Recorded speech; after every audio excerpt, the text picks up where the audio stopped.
Oke, baik. Bismillahirrahmanirrahim. Assalamualaikum warahmatullahi wabarakatuh. Nah, di sini bertemu lagi dengan kakak ya, Kak Ardi. Kita akan bahas soal penalaran umum untuk latihan UTBK tahun 2020.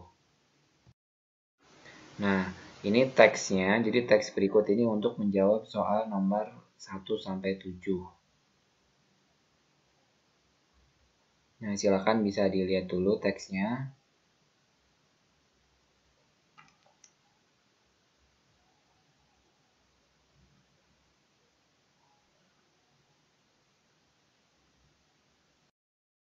Nah, di sini juga ada grafik ya, grafik yang mendukung teks yang tadi. Nah, sekarang kita coba masuk ke pertanyaannya ya.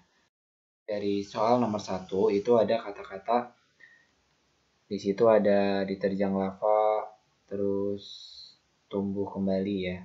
Jadi tentang itulah vegetasi yang diterjang lava, terus tumbuh kembali. Nah, kesimpulannya yang mana kita lihat di paragraf pertama dari kata lava, terus tumbuh kembali. Nah, di sini kata kunci yang tadi berarti ada di kalimat 1, 2, 3. Kalimat ketiga dan kalimat keempat dari paragraf pertama. Nah, di sini kakak sudah cetak miring ya. Di situ ada kalimatnya, lava panas akan mematikan seluruh vegetasi dan hewan yang terjebak di kawasan yang ada pada jangkauan daerah erupsi.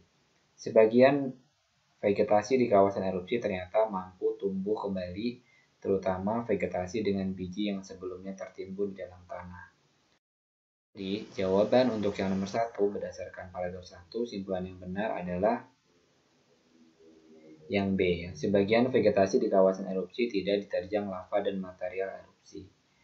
Nah, kita lihat pembahasannya. Nah, dari kalimat di paragraf pertama tadi, kita bisa ambil premis yang pertama, lava panas akan mematikan seluruh vegetasi dan hewan yang terjebak di kawasan yang ada pada jangkauan daerah erupsi. Premis yang keduanya, sebagian vegetasi di kawasan erupsi ternyata mampu tumbuh kembali, terutama vegetasi dengan biji yang sebelumnya tertimbun dalam tanah. Nah, berarti kesimpulan dari dua premis ini adalah sebagian vegetasi yang mati diterjang lava panas akan tumbuh kembali. Jadi jawabannya yang B. Baik, kita lanjut ke soal berikutnya ya. Soal nomor 2. Berdasarkan paragraf kedua, jika restorasi kawasan yang rusak akibat bencana alam maupun kegiatan manusia sulit dilakukan, simpulan apa yang paling mungkin benar?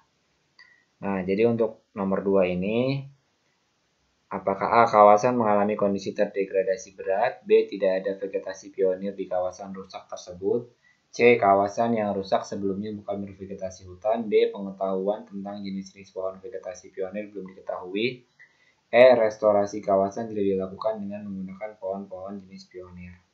Kita lihat ya kalimatnya. Di sini ada kata kuncinya di situ ada vegetasi pionir ya.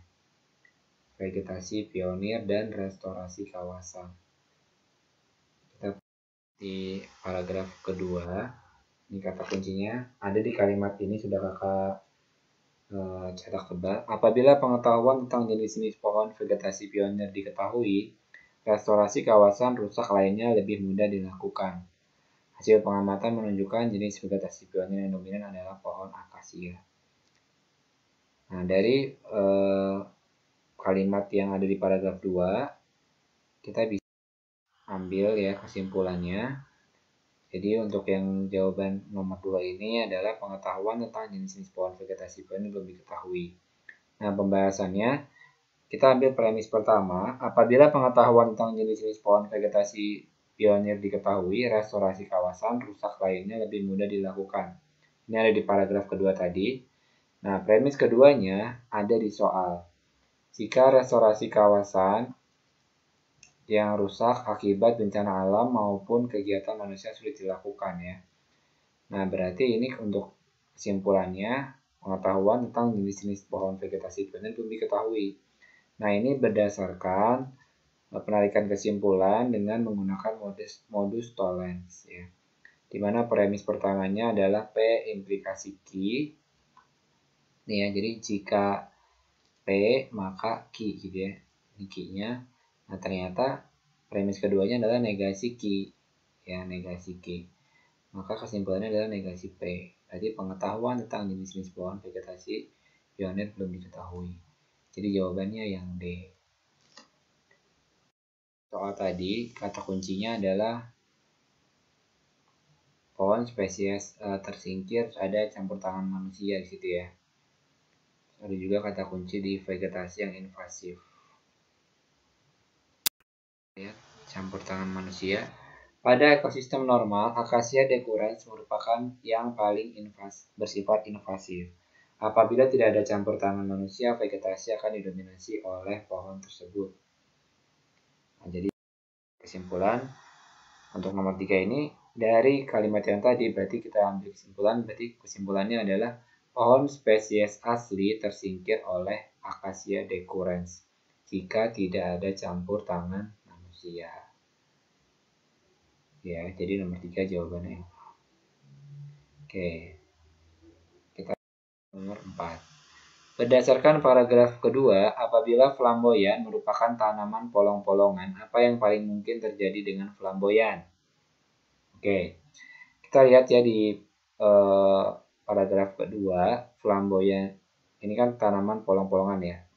Apabila flamboyan merupakan tanaman polong-polongan, kita lihat kata kuncinya adalah polong-polongan. Kedua, di kalimat mana ada polong-polongan? Nah, ini kalimatnya. Sebagaimana tanaman polong-polongan, Acacia decurrens merupakan jenis tanaman cepat tumbuh. Nah, apabila tadi tanaman polong-polongan, berarti flamboyan merupakan jenis tanaman yang cepat tumbuh. Jawabannya yang C ya. Kita bisa lihat untuk pembahasannya premis pertama. Sebagaimana tanaman polong-polongan, Acacia decurrens merupakan jenis tanaman cepat tumbuh. Premis keduanya, apabila flamboyan merupakan tanaman polong-polongan. Nah, berarti flamboyan merupakan jenis tanaman yang cepat tumbuh. Oke, kita lanjut ke nomor 5. Manakah pernyataan di bawah ini yang tidak mendukung kalimat bercetak tebal pada paragraf ketiga? Nah, di paragraf ketiga, kita lihat ya, di paragraf ketiga ada apa aja. Nah, di sini tidak ada ya. Jadi, jawaban nomor 5 ini adalah D. Oke. Kita berdasarkan gambar 1, kerapatan Acacia decurrens tertinggi kedua terjadi pada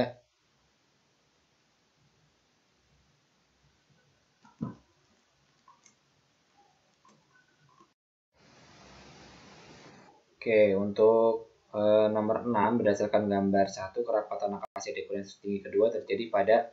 Nah, kalau kita lihat dari grafik ini, tertinggi kedua ada di sini ya, 8.214. Ini terjadi di Juli 2011.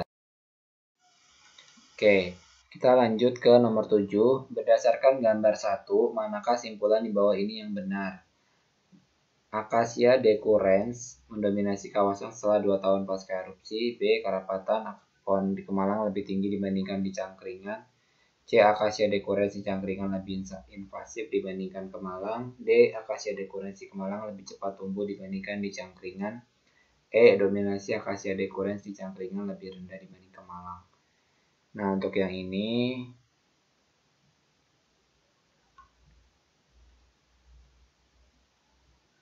jawabannya yang mana nih?